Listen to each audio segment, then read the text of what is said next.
여러분의 저녁을 책임집니다. 소통하는 재미 뉴스 프리데스크 아나운서 김민호입니다. 안녕하세요. 성지영 기자입니다. 연일 날이 좀 추운데 큰 화재 소식이 있었습니다. 네. 경기도 군포시 한 아파트에서 불이 나서 10명의 사상자가 발생했다고 합니다. 네, 이 불이 난 아파트가 인테리어 공사 중이었는데요. 네. 그 내부에서 한 5명의 작업자분들이 공사 중이었다고 해요. 이제 불은 한 30분 만에 진화가 됐는데 네. 이분들이 미처 피하지 못하거나 대피 중에 변을 당한 것으로 알려져서 더 안타까운 소식이었습니다. 네. 추운 날씨에 화재 조심하시기 바라겠습니다. 자, 오늘도 많은 분들과 함께 할게요. 네. 준님이 실시간으로 처음 보신다고. 반갑습니다. 감사합니다. 프리데스크는 원래 실시간으로 보셔야 재밌거든요. 그러니까요. 소통이 되고. 네, 마중물님은 지금 저녁을 라면으로 드시나 봐요. 아. 네, 좀 잘 드시죠. 예. 어제도 저희가 말씀드렸는데 곧 100만 명이 됩니다. 저희가 네. 100만 명 이벤트 많이 기획하고 있거든요. 눌러주세요. 구독, 좋아요. 저희도 오늘이 99회입니다. 아마 100회하고 또 100만이 같이 좀 겹칠 것 같아요. 그러니까 쌍백이 될 것 같아요. 예. 네. 김대영님, 정유현님, 항상 오신 아리둥절님, 다들 너무 반갑고요. 아리둥절님 어제 안 오시지 않았나요? 그랬나요? 네네. 혹시 오셨으면 성지영이 저 혼납니다. 이분 성격이 있으신 분이기 때문에. 아리둥절님 어제 오셨었나요 혹시? 네. 벌써 제필이 형 찾고 있습니다. 아, 가죽 장발을 입었나 안 입었나 확인해야 돼요. 그러니까요. 저희 얘기는 전혀 없고 초반부터 뭐 노재필 기자 얘기만 수두룩합니다. 자, 그러면 오늘 첫 번째 고정 코너죠. 황혜진 선임 기자의 아지정치부터 시작해 보겠습니다.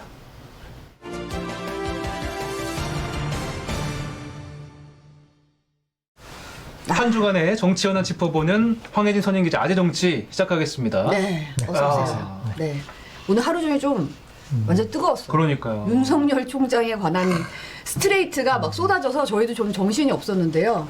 안 그래도 지금 법원에서 결국 윤석열 총장의 손을 좀 들어줬죠. 네. 일단. 근데 그 전에 노재필 기자 저 왼쪽에 보이는데 가죽 잠바 안 입은 것 같은데요? 얘기하면 안 되나? 속보. 엠바고 입는데 엠바고. 네. 그거 먼저 알려드릴게요. 네. 오늘 행정법원에서 그 직무정지 처분을 일단 취소해라.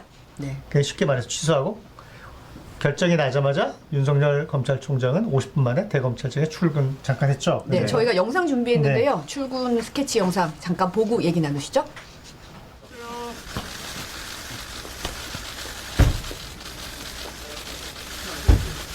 네, 오늘 법원 결정에 대해 한 말씀 부탁드립니다.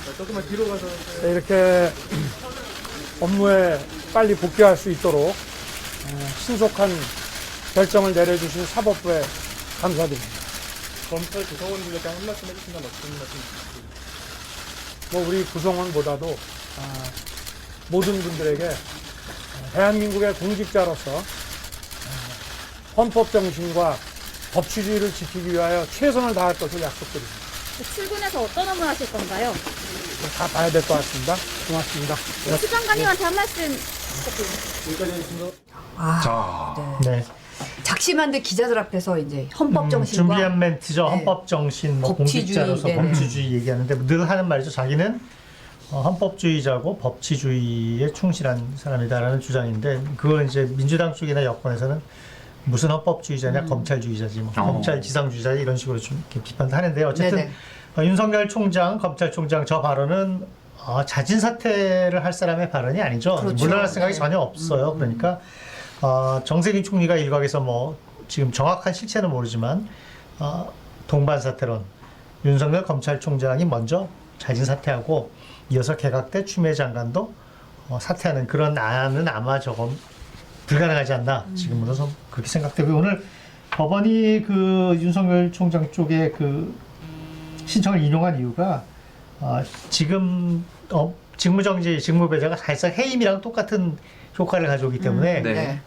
검찰총장의 중립성, 몰각이라는 어려운 말을 쓰는데 없애버리다. 네. 그러니까는 사실상 저게 검찰총장 해임한 거랑 비슷한 효과, 마찬가지이기 때문에 일단 먼저 다시 직으로 돌아가라. 뭐 이런 논리였던 것 같아요. 네네. 네. 오늘 추미애 장관은 정세균 국무총리 또 문재인 대통령을 잇따라 방문을 했습니다. 네네. 되게 급박하게 좀 움직이고 있는 것 같아요. 정세균 총리 같은 경우는 오늘 아침에 회의하기 전에 한 10분 정도 추미애 장관을 따로 불러갖고 면담을 했다는데 아마 그 언론에 나간 자기가 대통령 만나서 주례 회동에서 했다고 그 보도된 추미애 법무장관, 윤석열 검찰총장 동반 사태론에 대해서 뭐 설명을 했던 것 같아요. 그게 어떤 뭐 법무장관한테 지인이 같은 거 설명했던 것 같고요. 그다음에 문재인 대통령 면담한 건 기자들한테 공지된 건 아니고요. 네. 처음에 연합뉴스 기자가 아마 추미애 장관 차가 청와대로 들어온 걸 보고 청와대 출입 기자가 이제 기사를 썼는데 취재를 해가지고 나중에 법무부에서 공지를 해서 문재인 대통령에게 현재 그 윤석열 검찰총장과 관련된 뭔지 원래 내일 징계위원회 하려고 했잖아요. 그 그쵸. 상황 네네. 같은 거를 보고했다. 대통령한테 당연히 쭉 보고하고 그 상황을 보고를 드렸다. 뭐 이런 얘기고요. 사퇴 얘기 이런 건 안 했다. 뭐 일각에서는 사임 의사를 밝혔다 이런 얘기도 좀 그거 들었었잖아요. 아닌데 법무부에서 네. 사퇴 얘기는 없었다. 뭐 이렇게 정리가 됐습니다. 그래서 오늘 하여튼 정세균 국무총리와 문재인 대통령 그 추 장관이 계속해서 잇따라 면담하고요. 그다음에 법무부 감찰위원회에서 뭐 윤석열 총장에 대한 직무배제 징계 청구, 뭐 부적절하다 이런 결론 내리고 행정법원이 또 직무배제 중단시켜달라는 것 인용하고 그래서 굉장히 바쁜 날이었죠. 정신없고 그렇죠. 저녁까지. 네. 뭐 지금 뭐 얘기했다시피 오늘 열린 법무부 감찰위원회가 이 검찰총장에 대한 징계 청구와 직무배제 부당하다는 결론을 네네. 이보다 앞서서 내렸잖아요. 근데 이 위원회는 감찰위원회는 그 구속력이 없죠. 네. 그러니까 법무부 장관에게 우리 의견을 참고해서 받아들여라라고 권고하는 것뿐이니까 사실 따라야 되는 건 따라야 아니죠. 되는 의무는 없습니다. 네. 그러니까 가장 법적으로 지금 효력이 있는 건 행정법원 결정하고 그다음에 법무부의 윤석열 검찰총장에 대한 징계위원회죠. 징계위원회. 징계위원회에서 네. 어떤 결정이 내려지면 이제 그 징계가 어느 뭐 해임 같은 면직이나 해임의 중징계 같으면 대통령한테 올라가죠. 대통령이 이제 제가를 해야 되니까. 네. 네. 그 징계위원회도 원래 내일 예정됐었죠. 4일로 미뤄졌어요. 당초에 이제 윤석열 검찰총장이 좀 미뤄달라 이렇게 그렇죠. 요청을 윤석열 했는데. 검찰총장이 자기가 지금 충분히 그 자기를 방어할 준비가 안 돼 있고 네. 관련 서류도 받지 못했다 이렇게 항변을 했어요. 그래서 법무부에서 그러면 4일로 연기를 하겠다고 했는데 그 이유 중에 하나가 지금 저게 나중에 분명히 지금 상황으로 봐서는 윤석열 검찰총장의 지금까지의 행동으로 봐서는 만약에 법무부 징계위원회에서 해임 결정이 내려서 대통령이 재가를 해서 해임되면 쉽게 말해서 잘리면 검찰총장에서 그 해임 결정에 대해서 결정에 대해서 일단 그 중지해달라는 가처분 소송 또 본안 소송으로 해임 결정 그걸 취소해달라는 소송이 될 거거든요. 그 소송을 냈을 때 저런 그 방어권 같은 걸 제대로 보장해달라는 그 주장을 받아주지 않으면 법무부에서 불리해질 수도 있죠. 뭐 이런 것들은 절차상에 좀 절차상의 문제가 하자 있었다. 흠결로 네, 그렇게 책을 잡힐 수가 있으니까 그래서 아마 들어준 것 같은데 네. 네. 그래서 징계위원회는 4일로 연기됐는데 지금 법원의 결정이나 감찰위원회의 권고 때문에 추미애 장관이 좀 동력이 약해지고 입지가 좀 궁색해진 것 아니냐라는 얘기가 있어요. 근데 그건 네. 분명하죠. 네. 만약에 행정법원에서 윤석열 총장의 손을 안 들어주고 감찰위원회에서도 뭐 법무부 조치가 뭐 온당하다 이런 얘기를 했으면 징계안에도 상당히 힘이 실릴 텐데 그렇죠. 네. 그래가지고 징계를 못하는 건 아닌가. 특히 법무부 차관이 그만둬 버렸잖아요. 네. 그렇죠. 네. 고기영 차관이 사의를 표명했죠. 사의를 표명했는데 일단 법무부에서는 들리는 얘기가 오늘 사의 표명했다는 얘기 듣는데 그건 아니고 사표는 오늘 냈는데 사의는 어제 저녁쯤에 이미 뭐 표현을 그만두겠다는 얘기를 했다는 얘기도 있고 그 중요한 이유가 이제 뭐 자기가 1년의 이 사태에 책임을 지겠다 차관으로서라고 얘기했는데 그것도 있지만 징계위원회를 아마 탐탁치 않게 생각했다는 얘기도 있어요. 그래서 법무부에서는 이제 곧바로 차관을 임명해서 징계위원회 지금 7명인데 원래 위원장이 법무부 장관인데 징계를 청구한 당사자니까 빠지고 법무부 차관이 들어가고 그러니까 차관이 위원장이 네. 돼야 되는데 네, 지금 위원장이 차관이 없죠. 사의를 표명하니까 지금 위원장이 공석인 그래서 법무부 거잖아요. 쪽에서는 곧바로 차관을 임명해서 뭐 징계위원회를 사의를 하겠다는 얘기인데요.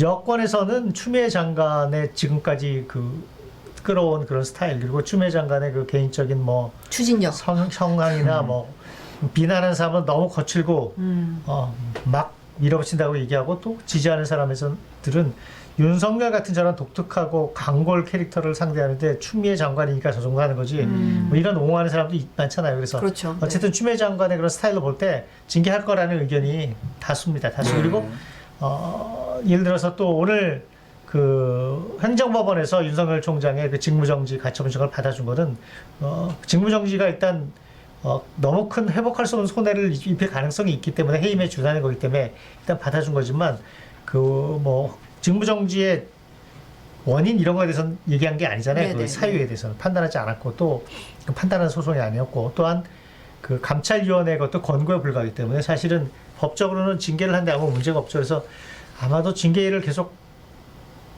강행할 거라라는 게 여권의 다수의 관측인 것 같습니다. 네. 네. 근데 어제 문재인 대통령이 이제 수석 보좌관에 의해서 한 발언이 네. 검찰에 대해서 사실상 경고다. 이런 해석이 좀 좀 지배적이잖아요. 우회적으로 완곡하게 돌려서 말하는 법이죠. 사실 문재인 대통령이 노무현 전 대통령하고 달리 상당히 좀 이렇게 직설적인 화법하고는 좀 거리가 있죠. 그렇죠. 노무현 대통령이 그렇죠. 좀 항상 좋게 말하면 점잖게, 좀 나쁘게 말하면 좀 어렵게, 좀 빙빙 돌려서. 어제 발언 잠깐만 영상으로 네. 준비했는데 저희 한번 보고 얘기 나누시죠. 네. 소속 부처나 집단의 이익이 아니라 공동체의 이익을 받드는 성공 후사의 자세로 위기를 넘어 격변의 시대를 개척해 나가야 합니다. 과거의 관행이나 문화에서 벗어나지 못한다면 급변하는 세계적 조류에서 낙오될 수밖에 없습니다. 진통이 따르고 어려움을 겪더라도 개혁과 혁신으로 낡은 것과 과감히 결별하고 변화하려는 의지를 가질 때 새로운 미래가 열릴 것입니다. 혼란스럽게 보이지만 대한민국이 옳은 방향으로 가고 있고 빠르게 발전하고 있다는 자신감을 국민들께서 가져주시기 바랍니다. 네. 문재인 대통령이 발언 때가 때이니만큼 그냥 검찰에 대한 경고다 이렇게 해석할 수 있을까요? 네, 청와대 쪽에서는 공식적으로는 공직자들, 공무원들 전체에 대한 당부 말씀이라고 얘기를 하지만 그런데 누가 봐도 저거는 검찰에 대한 일종의 그 경고죠. 우회적인 경고인데 여기 보면은 뭐 소속 부처나 집단의 이익이 아니라 공동체의 이익을 바꾸는 선공우사의 자세를 보여야 한다 이런 얘기도 있고 네.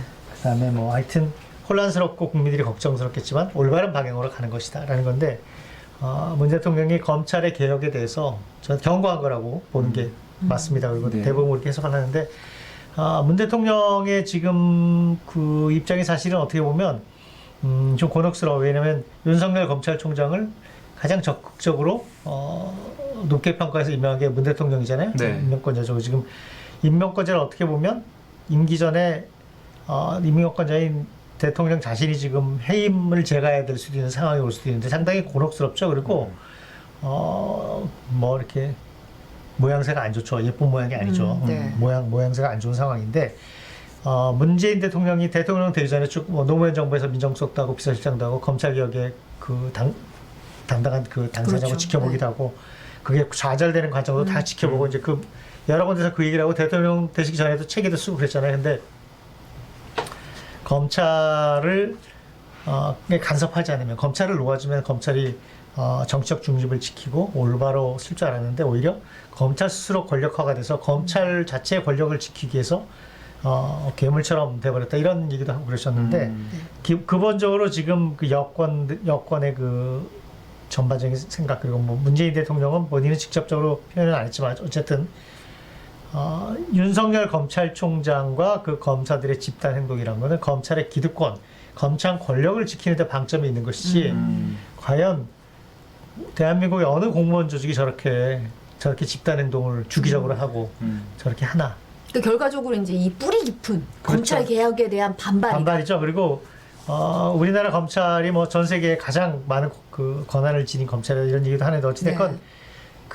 그래서 이른바 그 지금 야당이나 그 검찰 쪽에서는 청와대나 여권 핵심을 건드리는 수사를 하니까 그게 싫어서 쫓아내는 거 아니냐 이런 주장을 하는데 민주당이나 여권의 주장은 조국 전 법무장관을 낙마시키려고 서둘러 수사를 해서 뭐 70군데 압수수색하고 정말 그 수사역량 빼어난 검사 수사관을 그렇게 많이 동원해서 뒤졌지만 예를 들어서 1심에서 사모펀드에 대해서 뭐 그게 권력형 비리냐?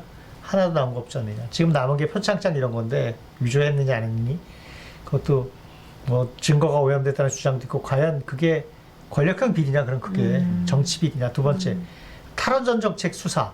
탈원전 정책은 대통령의 공학상이고 그건 정부의 정책인데 그게 무슨 정치 비리 수사냐. 결국은 울산 뭐 선거 부정 의혹 사건 같은 경우도 결국은 여권이나 여권 핵심부들은 결국은 검찰 개혁에 저항하는 과정에서 조국 전 장관을 쳐내는 과정에서 다 파생한 거 그게 잘 안 되니까 이것도 하고 저것도 해가지고 전방위로 청와대 여권 핵심에 타격을 가해서 수사를 벌여서 검찰 개혁을 좌절시키는 시도다 이렇게 보고 있어요. 네. 그러니까 윤석열 총장도 결국 그런 그 검찰 기득권 세력의 가장 총수의 역할을 하는 것이고 그 과정에서 본인 스스로 정치적 언사를 하면서 스스로 네, 그렇죠.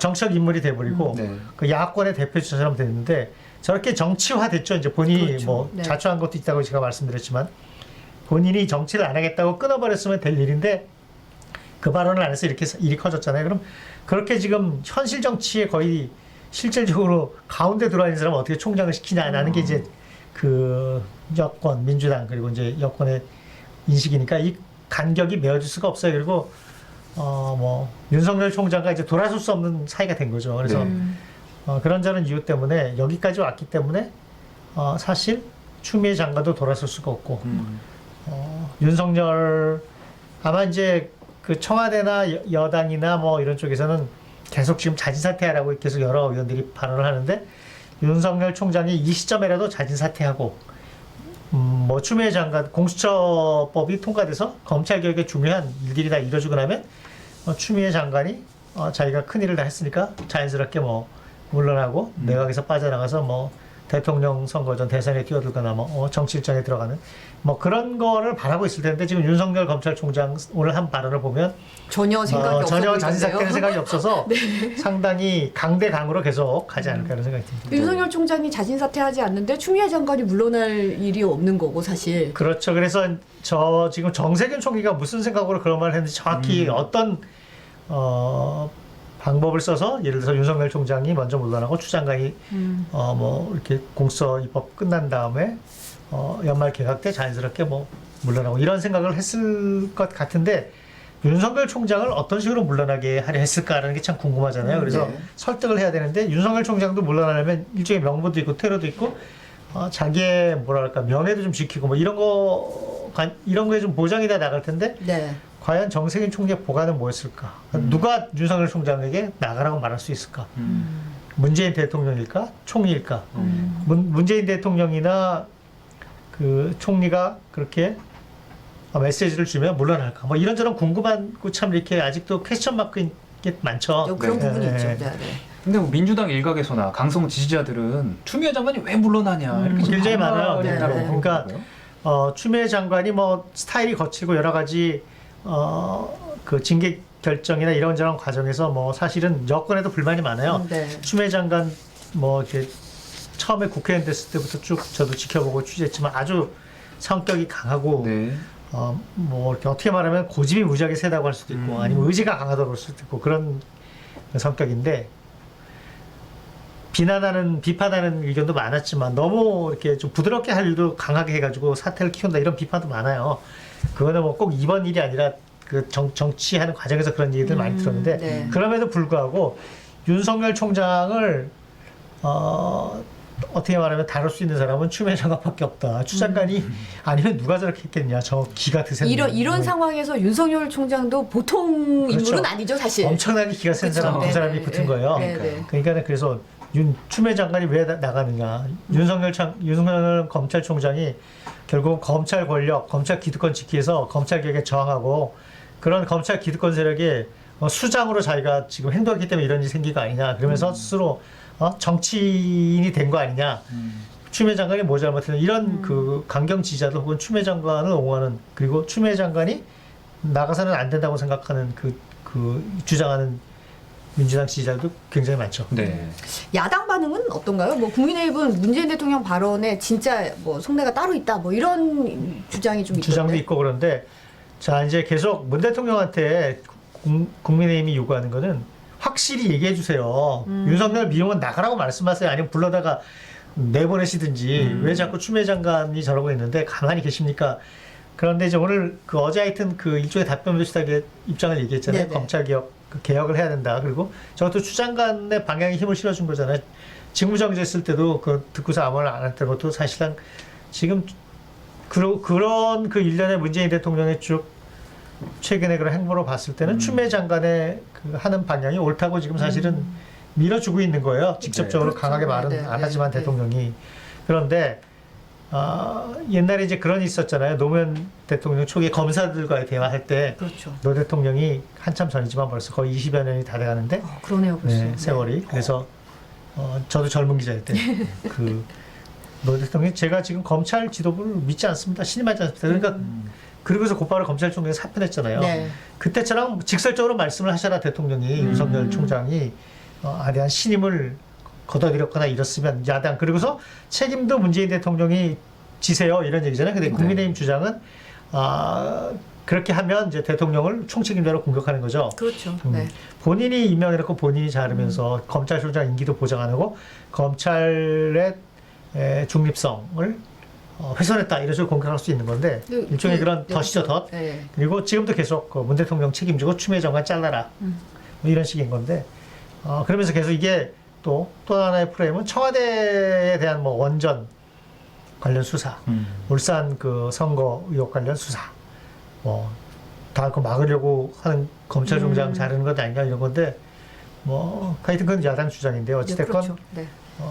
국민의힘 같은 경우는 이게 어떻게 보면 그 문재인 정권 그 후반기에 굉장히 지금 큰 시련 내지는 암초, 굉장히 지금 뭐랄까 이게 굉장히 어려운 지금 그 과제에 부딪혀 있는 건데 야당은 이렇겠죠. 예를 들어서 윤석열 총장이 혹시 해임되면 그걸 빌미로 문재인 정권에 대한 공세를 최대로 펼쳐서 레임덕에 빠뜨리거나 아니면 그 재보궐선거에 유리한 국면을 가거나 지지율을 떨어뜨리거나 뭐 그런 거겠죠. 야당은 당연히 그렇게 하죠. 네, 그 네. 야당이 할 일이니까. 네, 아무튼 4일 그 징계위에 네. 귀추가 주목됩니다. 네, 징계위에서 징계 결정이 어떻게 내리고 지금으로서는 뭐 추미애 장관이 징계를 강요할 거라는 게 굉장히 해임할 거라는 관측이 높은데 그 이후에 또 한 번 정말 이제 그때가 메인 게임이죠. 사실은 본 게임. 네. 자, 황혜진 선임 기자와 함께 정치 현안 짚어봤습니다. 오늘도 고생하셨습니다. 네, 고맙습니다. 감사합니다. 수고하셨습니다.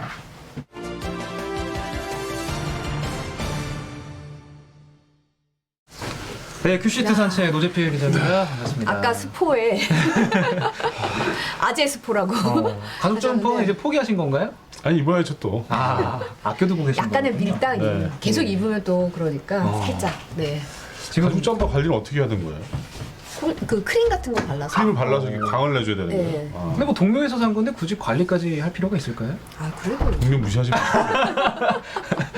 또 사면 되니까요, 동묘에서. 네. 지금 많은 시청자분들이 네. 프리데스크 7,000명 넘게 보내 그 우리 고정 시청층 분들이 지금 되게 놀라고 계세요. 벌써 이렇게 성장을 했냐면서. 근데 오늘 사실은 이제 워낙 핫한 이슈가 계속 되다 보니까 네. 이제 황희진 선임 기자님께서 되게 정리를 잘 해주셨는데 네. 사실 저도 굉장히 궁금하긴 해요. 이게 앞으로 어떻게 흘러갈지. 예. 네. 하지만 저는 이제 코로나 소식부터 전해드려야겠죠. 네. 자, 오늘 451명의 신규 확진이 나왔습니다. 사흘째 400명대인데 아슬아슬한 400명대를 네, 유지하고 있네요. 아슬아슬합니다. 300명 아래로 내려가면 좋을 것 같은데 네. 여전히 수도권이 한 60%로 가장 많고요. 네. 그다음에 지방도 역시 165명. 네. 그러니까 그 각 지역도. 부산이 요새 또 난리라고 그래요. 부산이. 부산. 신규 확진이 47명이 나왔는데 이게 사실은 그 연결고리를 좀 추적하다 보면은 그 강서구 에어로빅 교습소에서 시작이 돼요 이게. 네. 강서구 에어로빅 교습소에서 네네. 부산까지 간 거예요. 그러니까 그 중에 거기서 강속에서 감염되신 분이 가족들을 이제 부산 울산에 사실 가족들을 만났는데 그 중에 한 분이 부산에는 교회에 다니시는 분이에요. 그래서 교회에서 31명이 나왔어요. 아이고. 근데 지금 부산 같은 경우는 그 병상이 부족해가지고 대구로 지금 이 감염 환자들을 보내고 있는 상황이거든요. 네. 근데 문제는 대구도 지금 늘고 있어가지고 네네. 이게 어떻게 될지 모르는 상황입니다. 자, 수능 이틀 앞으로 남았는데 대치동 학원가에서 또 확진자가 많이 나왔어요. 그러게요. 네네. 보습학원인데 중고등학생 뭐 강사에서 14명이 지금 나왔거든요. 구로구에서는 또 거기도 이제 역시 고등학교에서 감염자가 나왔고 이게 전국에 한 113개 정도 이 감염된 자가격리된 수험생들을 위해서 이제 시험장을 만들었다고 해요. 교육당국이 지금 수능 때문에 비상이 걸렸습니다. 네. 네. 네. 자, 그리고 모더나가 이제 또 긴급 사용을 신청을 했어요. 네. 했는데 이제 뭐 몇 번 말씀을 드렸지만 이제 화이자나 모더나 같은 경우는 이제 올해 연말 성탄절 이전부터 승인이 떨어지면 이제 접종을 할 수 있는데 그 골드만삭스에서 전망을 내놨는데 내년 가을쯤에 선진국에서는 한 70% 정도가 백신을 맞을 수 있을 것 같다라고 얘기를 해요. 오, 되게 희망적인 소식이네요. 이렇게 희망적이긴 한데 사실은 이제 코로나 백신 같은 경우도 이제 빈부격차가 아, 그렇죠. 네. 이제 돈 있는 나라와 없는 나라 사이의 어떤 그런 이게 좀 심해질 수 있겠죠. 네, 네. 자, 오늘 그리고 저희가 좀 쇼킹한 뉴스 하나가 준비되어 있는데 네. 제보는 MBC라고 그 제보 주시는 걸 바탕으로 저희가 하는 그 코너가 있잖아요. 네. 서울의 한 회사에서 야식으로 족발을 시켰는데 족발에 그 딸려오는 부추 무침에서 네. 네. 왜? 놀라지 마세요. 네. 부추무침에서? 살아있는 생쥐가 나왔답니다. 아, 네? 살아있는 생쥐가. 진짜요? 예, 예. 네. 그래서 이거를 저희 기자가 가서 그 주방에 있는 CCTV를 확인했더니 뭔가 휙 지나가는 영상이 있다는 거예요. 네. 그러니까 주방에 쥐가 있었던 거죠 원래. 아, 근데 문제는 그 이 프랜차이즈 족발집의 본사 같은 경우는 피해자인 그 고객들의 자작극이다 이런 식으로 얘기가 나오고 있다. 아, 네. 블랙 컨슈머다. 근데 그건 아닌 것 같아 제가 보기에는. 왜냐하면 포장이라는 게 사실은 이게 이 밀봉을 하잖아요. 그렇죠. 그러니까 네. 중간에 들어갈 수 없는 거고. 근데 모르겠어요. 그러니까 근데 정말 너무 충격적이긴 해요. 네. 예. 충격적인 건데 영상도 혹시 제가 안 보여드리고 일단 뉴스에서 보시죠. 뉴스에 보면 영상 본방에서 보세요. 자, 마지막으로는 또 하나 좀 약간 미스테리어스한 기사인데 네. 뭐냐면은 유치원 교사가 유치원생들이 먹는 음식에다가 뭔가 약물을 넣는 장면이 이제 포착이 돼가지고 네? 경찰이 수사에 착수했거든요. 근데 무슨 약물인지는 알 수가 없어요. 현재까지는. 성분은 아직 모르고요. 근데 뭐 정체불명의 약통 같은 걸 발견하긴 했는데 이 교사는 뭐라고 그러냐면 맹물을 탔다. 근데 물을 굳이? 이해가 안 되는 요새 답변이죠. 네.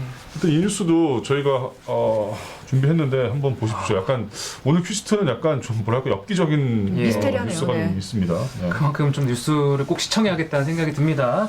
여러분 시청 꼭 부탁드리고요. 8,800분께서 지금 보고 계십니다. 아, 네. 너무 감사하고 저희는 목요일 날 내일 하루 쉬고 저희가 내일은 저희가 자체 뭐 창사 기념일이라 가지고 저희가 쉬는 날이거든요. 그래서 모레 뵙겠습니다. 네. 감사합니다. 고맙습니다. 네.